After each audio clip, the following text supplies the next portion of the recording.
திருமணத்தை குறித்து மெட்டபர் சொல்றாங்க. என்னன்னா, இருவரும் ஒரே மாம்சமானார்கள். இது வந்து ரொம்ப ஸ்ட்ராங்கான ஒரு மெட்டபர்.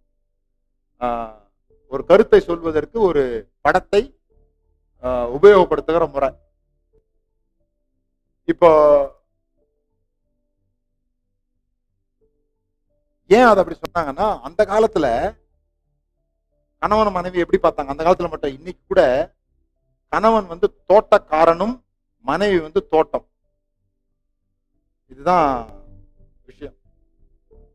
அதனாலதான் ஒரு தோட்டக்காரனுக்கு எத்தனை தோட்டம் வேணா இருக்கலாம், ஆனா ஒரு தோட்டத்துக்கு 2 தோட்டக்காரர் இருக்கு.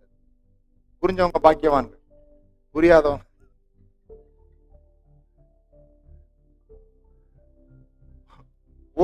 ஒரு கார்டனுக்கு 2 கார்டனர் இருக்க முடியாது, ஆனா ஒரு கார்டனருக்கு எத்தனை கார்டன் வேணா என்ன பண்ணலாம், சொந்தமா இருக்கு.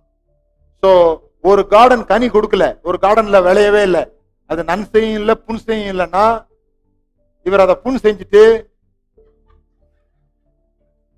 வேற நன்சை நிலமா உன்னை தேடி என்ன பண்ணுவாரு, விதைக்க பார்ப்பார். விளங்கிச்சா?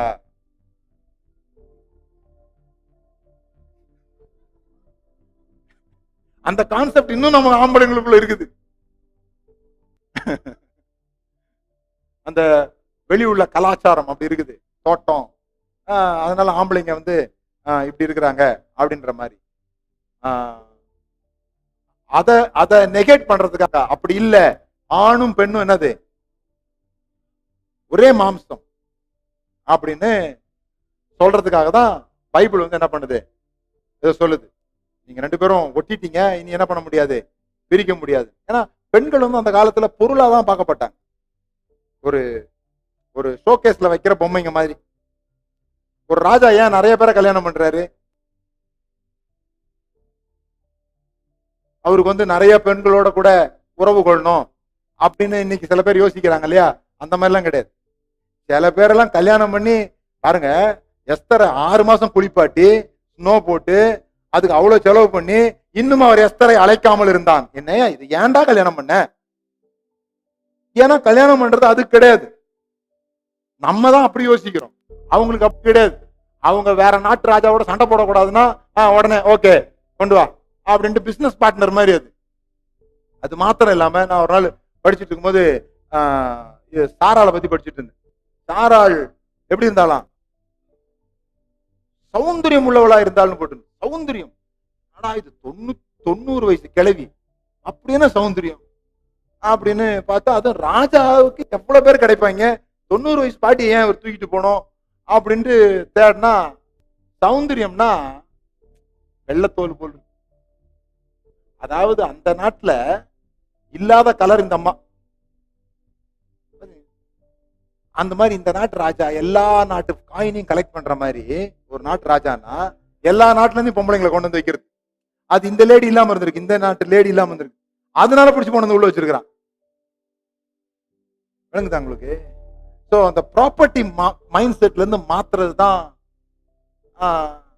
பைபிளுடைய முக்கியமான விஷயமா இருக்குது.